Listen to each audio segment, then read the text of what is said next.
Do you think the 2030 Agenda for Sustainable Development, which was proposed by the United Nations, will this be brought up during this year's summit? If so, what do you think the focus would be? One of the characteristics of the BRICS is that we are large developing countries which face many similar challenges in different ways. So we learn from each other's experience in facing some of these challenges. So we have to deal with environmental issues, we have to do with social issues. So China has done a wonderful job in tackling extreme poverty, for instance. So we share these experiences and we learn from each other.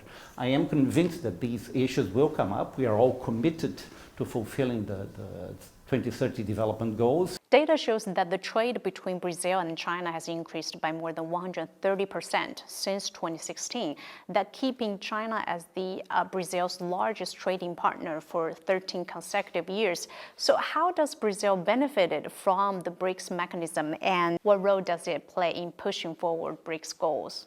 Yeah, you're right in mentioning the expansion of trade between Brazil and China has been extraordinary. If we take the last 20 years, in fact, trade has multiplied by 30. So we went from $4 billion in 2001 to over $130 billion, as you mentioned, last year. This has been mutually beneficial. The main area in which Brazil and China trade is in agricultural and goods and commodities.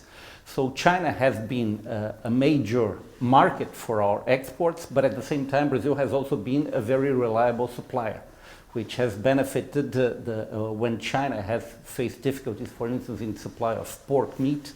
Brazil is one of the few countries that can really quickly react to this shock in supply and provide China. So there are many possibilities. The BRICS have proven to be a useful and effective instrument for working together. We used to have a relationship in the past mediated by developed countries, and now we have established direct contact, we have direct transportation links, we exchange directly.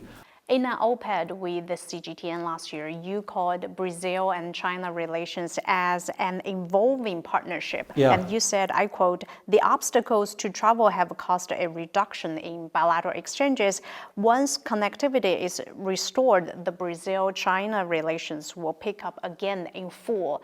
So how do you assess the current bilateral relations between Brazil and China? You mentioned it in the beginning that China has been Brazil's main trading partner for I think 12 years now. Our trade with China is now more than twice as large as our trade with the United States. And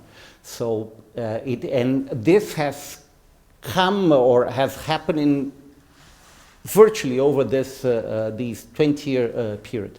So it's an amazing success, and as I mentioned to you, I think it has been mutually beneficial. We recently signed an agreement to avoid double taxation, which I think will offer many possibilities, especially for investment. So in the case of science and technology, we have had cooperation with China since the 1980s. We started launching satellites. We have already launched 6 Earth monitoring satellites, and we are planning on launching another 2 in the coming years. There are many areas in which this has been happening. The pandemic, in fact, has even promoted cooperation in health issues more than we had done before. One area in which we haven't reached potential is on tourism. Because of the distance here, really, it is a challenge. But there is great interest in Brazil about tourism in China, and I am sure that we can also offer many things to Chinese tourists in Brazil once they're able to travel again.